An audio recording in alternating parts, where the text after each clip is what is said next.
5 avril dernier, 2 jours avant la commémoration du génocide des Tutsis au Rwanda, le président Emmanuel Macron recevait les associations de victimes et annonçait la création d'une commission d'enquête chargée d'explorer toutes les archives françaises relatives à l'implication de la France. 6 mois plus tard, la composition de cette commission vient tout juste d'être annoncée.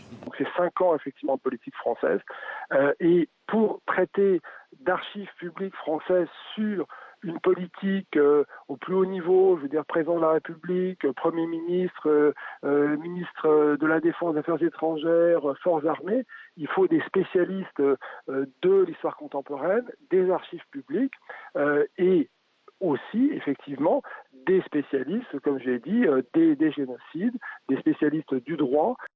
15 membres, parmi eux des chercheurs ou professeurs d'université, des inspecteurs généraux de l'éducation nationale, des agrégés ou des doctorants, ou encore un membre du Conseil d'État, Christian Vigourou.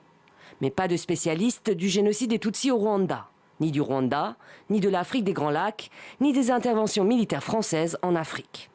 Un choix contesté dès le mois d'avril dans une pétition signée par 300 chercheurs universitaires et enseignants. Il y a des spécialistes de beaucoup de choses, sauf du génocide des Tutsis. Et ce qui m'inquiète, moi, c'est que cette absence de compétences propres sur le Rwanda et l'histoire du génocide des Tutsis, elle est justifiée. Elle est presque revendiquée. Or, on va écrire une histoire hors sol, écrite encore une fois d'un point de vue vraiment franco-français.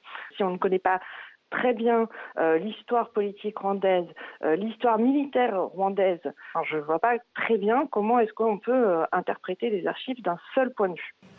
L'historienne Annette Vivorka, grande spécialiste de la Shoah qui avait participé aux travaux préparatoires de la commission, s'est retirée.